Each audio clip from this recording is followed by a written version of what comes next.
赤毛のアン。英語で読もう。第8章。Anne of Green Gables. Chapter 8. Anne's bringing up is begun. For reasons best known to herself, Marilla did not tell Anne that she was to stay at Green Gables until the next afternoon. During the forenoon she kept the child busy with various tasks and watched over her with a keen eye while she did them. By noon she had concluded that Anne was smart and obedient, willing to work and quick to learn. Her most serious shortcoming seemed to be a tendency to fall into daydreams in the middle of a task and forget all about it until such time as she was sharply recalled to earth by a reprimand or a catastrophe. When Anne had finished washing the dinner dishes, she suddenly confronted Marilla with the air and expression of one desperately determined to learn the worst. Her thin little body trembled from head to foot. Her face flushed and her eyes dilated until they were almost black. She clasped her hands tightly and said in an imploring voice, "Oh, please, Miss Cuthbert, won't you tell me if you are going to send me away or not? I've tried to be patient all the morning, but I really feel that I cannot bear not knowing any longer. It's a dreadful feeling. Please tell me." "You haven't scalded the dishcloth in clean hot water as I told you to do," said Marilla immovably. "Just go and do it before you ask any more questions, Anne." Anne went and attended to the dishcloth. Then she returned to Marilla and fastened imploring eyes of the latter's face.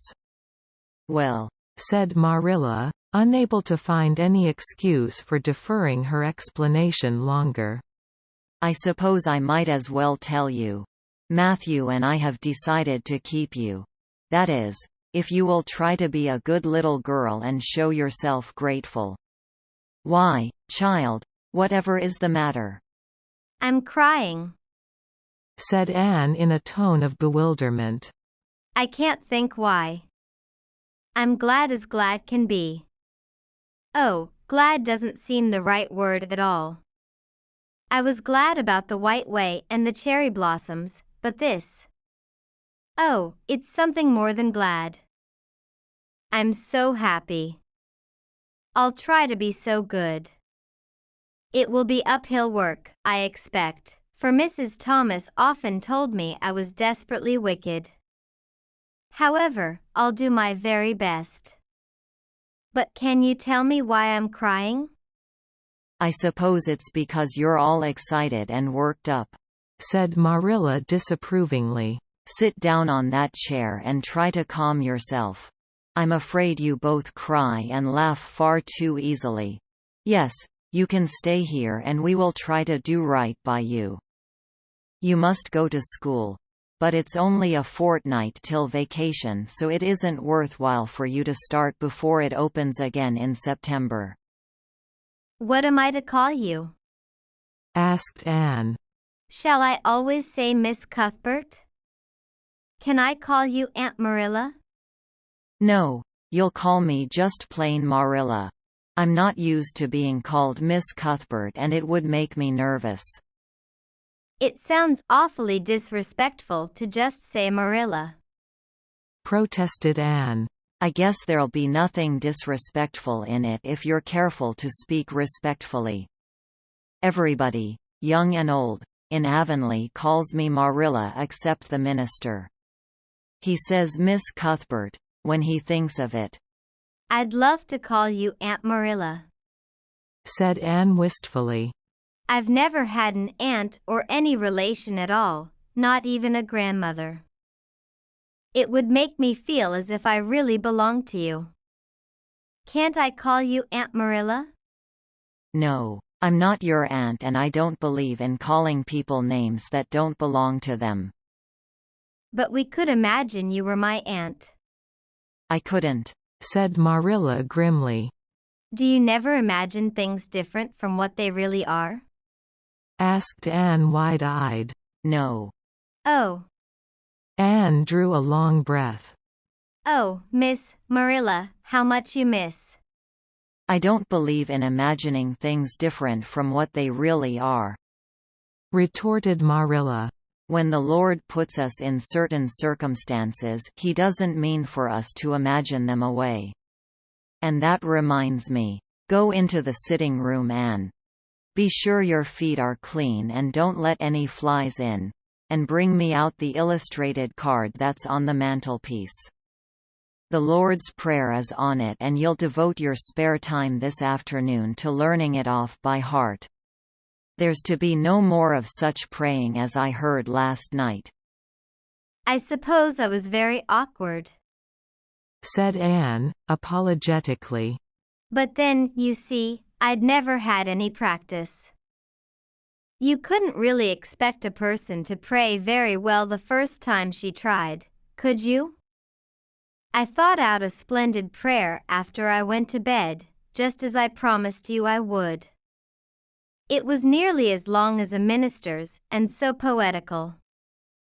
But would you believe it? I couldn't remember one word when I woke up this morning. And I'm afraid I'll never be able to think out another one as good. Somehow, things never are so good when they're thought out a second time. Have you ever noticed that?" "Here is something for you to notice, Anne. When I tell you to do a thing, I want you to obey me at once and not stand stock still and discourse about it. Just you go and do as I bid you." Anne promptly departed for the sitting room across the hall. She failed to return. After waiting 10 minutes, Marilla laid down her knitting and marched after her with a grim expression. She found Anne standing motionless before a picture hanging on the wall between the two windows, with her hands behind her, her face uplifted, and her eyes a-star with dreams. The white and green light strained through apple trees and clustering vines outside fell over the rapt little figure with a half-unearthly radiance. "Anne, whatever are you thinking of?" demanded Marilla sharply. Anne came back to earth with a start. "That," she said, pointing to the picture, a rather vivid chromo entitled, "Christ Blessing Little Children. And I was just imagining I was one of them, that I was the little girl in the blue dress, standing off by herself in the corner as if she didn't belong to anybody, like me. She looks lonely and sad, don't you think? I guess she hadn't any father or mother of her own. But she wanted to be blessed too, so she just crept shyly up on the outside of the crowd, hoping nobody would notice her except him. I'm sure I know just how she felt. Her heart must have beat and her hands must have got cold, like mine did when I asked you if I could stay. She was afraid he mightn't notice her. But it's likely he did, don't you think? I've been trying to imagine it all out. Her edging a little nearer all the time until she was quite close to him, and then he would look at her and put his hand on her hair and oh, such a thrill of joy as would run over her. But I wish the artist hadn't painted him so sorrowful looking. All his pictures are like that, if you've noticed. But I don't believe he could really have looked so sad, or the children would have been afraid of him." "Anne," said Marilla, wondering why she had not broken into this speech long before. "You shouldn't talk that way. It's irreverent, positively irreverent." Anne's eyes marveled. "Why, I felt just as reverent as could be. I'm sure I didn't mean to be irreverent." "Well, I don't suppose you did. But it doesn't sound right to talk so familiarly about such things. And another thing, Anne, when I send you after something, you're to bring it at once and not fall into mooning and imagining before pictures. Remember that. Take that card and come right to the kitchen. Now, sit down in the corner and learn that prayer off by heart." Anne set the card up against the jugful of apple blossoms she had brought in to decorate the dinner table. Marilla had eyed that decoration askance, but had said nothing, propped her chin on her hands, and fell to studying it intently for several silent minutes. I like this, she announced at length. It's beautiful. I've heard it before. I heard the superintendent of the asylum Sunday school say it over once. But I didn't like it then. He had such a cracked voice, and he prayed it so mournfully. I really felt sure he thought praying was a disagreeable duty. This isn't poetry, but it makes me feel just the same way poetry does. Our Father who art in heaven, hallowed be thy name. That is just like a line of music. Oh, I'm so glad you thought of making me learn this, Miss Marilla. Well, learn it and hold your tongue, said Marilla shortly. Anne tipped the vase of apple blossoms near enough to bestow a soft kiss on a pink-cupped bud, and then studied diligently for some moments longer. Marilla, she demanded presently, do you think that I shall ever have a bosom friend in Avonlea? A what kind of friend? A bosom friend, an intimate friend, you know, a really kindred spirit to whom I can confide my inmost soul. I've dreamed of meeting her all my life. I never really supposed I would, but so many of my loveliest dreams have come true all at once that perhaps this one will too. Do you think it's possible? Diana Barry lives over at Orchard Slope and she's about your age. She's a very nice little girl, and perhaps she will be a playmate for you when she comes home. She's visiting her aunt over at Carmody just now. You'll have to be careful how you behave yourself though. Mrs. Barry is a very particular woman. She won't let Diana play with any little girl who isn't nice and good.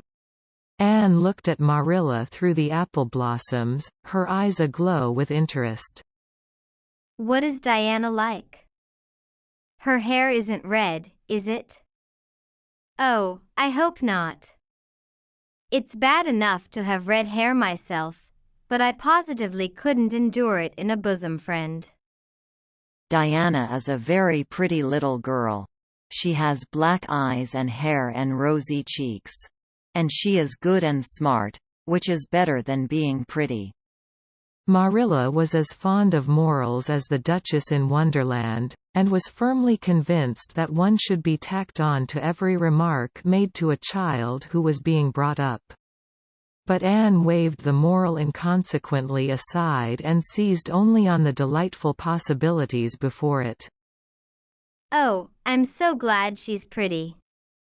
Next to being beautiful oneself, and that's impossible in my case, it would be best to have a beautiful bosom friend. When I lived with Mrs. Thomas, she had a bookcase in her sitting room with glass doors. There weren't any books in it. Mrs. Thomas kept her best china and her preserves there, when she had any preserves to keep. One of the doors was broken. Mr. Thomas smashed it one night when he was slightly intoxicated. But the other was whole, and I used to pretend that my reflection in it was another little girl who lived in it. I called her Katie Maurice, and we were very intimate. I used to talk to her by the hour, especially on Sunday, and tell her everything. Katie was the comfort and consolation of my life. We used to pretend that the bookcase was enchanted and that if I only knew the spell I could open the door and step right into the room where Katie Maurice lived, instead of into Mrs. Thomas's shelves of preserves and china. And then Katie Maurice would have taken me by the hand and led me out into a wonderful place, all flowers and sunshine and fairies, and we would have lived there happy forever after. When I went to live with Mrs. Hammond, it just broke my heart to leave Katie Maurice. She felt it dreadfully too, I know she did, for she was crying when she kissed me goodbye through the bookcase door. There was no bookcase at Mrs. Hammond's. But just up the river a little way from the house there was a long green little valley, and the loveliest echo lived there. It echoed back every word you said, even if you didn't talk a bit loud. So I imagined that it was a little girl called Violetta, and we were great friends, and I loved her almost as well as I loved Katie Maurice. Not quite, but almost, you know. The night before I went to the asylum I said goodbye to Violetta, and oh, her goodbye came back to me in such sad, sad tones. I had become so attached to her that I hadn't the heart to imagine a bosom friend at the asylum, even if there had been any scope for imagination there. I think it's just as well there wasn't, said Marilla dryly. I don't approve of such goings-on. You seem to half believe your own imaginations. It will be well for you to have a real live friend to put such nonsense out of your head. But don't let Mrs. Barry hear you talking about your Katie Maurices and your Violettas, or she'll think you tell stories. Oh, I won't. I couldn't talk of them to everybody, their memories are too sacred for that. But I thought I'd like to have you know about them. Oh, look, here's a big bee just tumbled out of an apple blossom. Just think what a lovely place to live, in an apple blossom. Fancy going to sleep in it when the wind was rocking it. If I wasn't a human girl, I think I'd like to be a bee, and live among the flowers. Yesterday you wanted to be a seagull, sniffed Marilla. I think you are very fickle-minded. I told you to learn that prayer and not talk. But it seems impossible for you to stop talking if you've got anybody that will listen to you. So go up to your room and learn it. Oh, I know it pretty nearly all now, all but just the last line.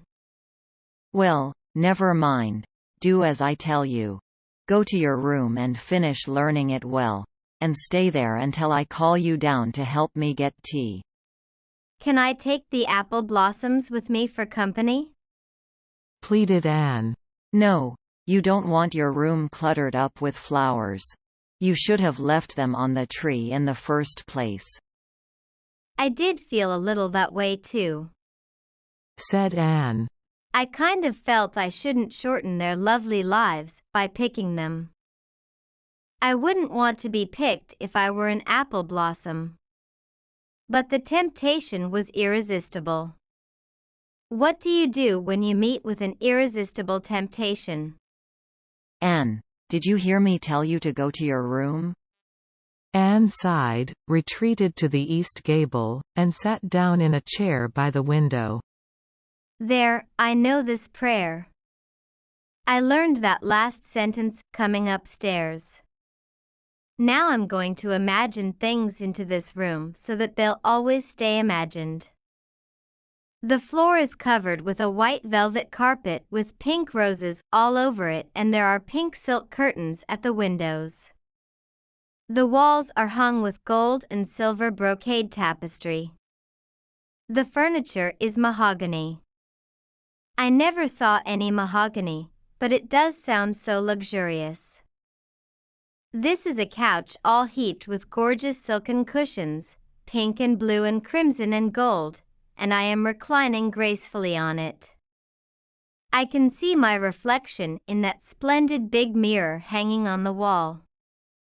I am tall and regal, clad in a gown of trailing white lace, with a pearl cross on my breast and pearls in my hair. My hair is of midnight darkness and my skin is a clear ivory pallor. My name is the Lady Cordelia Fitzgerald. No, it isn't. I can't make that seem real. She danced up to the little looking glass and peered into it. Her pointed freckled face and solemn gray eyes peered back at her. You're only Anne of Green Gables, she said earnestly. And I see you, just as you are looking now, whenever I try to imagine I'm the Lady Cordelia. But it's a million times nicer to be Anne of Green Gables than Anne of Nowhere in particular, isn't it? She bent forward, kissed her reflection affectionately, and betook herself to the open window. Dear Snow Queen, good afternoon. And good afternoon, dear birches down in the hollow. And good afternoon, dear grey house up on the hill.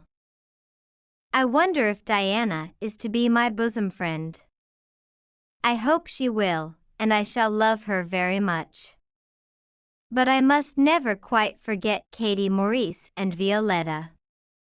They would feel so hurt if I did, and I'd hate to hurt anybody's feelings, even a little bookcase girl's or a little echo girl's.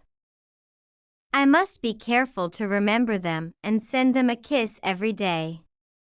Anne blew a couple of airy kisses from her fingertips past the cherry blossoms and then, with her chin in her hands, drifted luxuriously out on a sea of daydreams. End of chapter 8.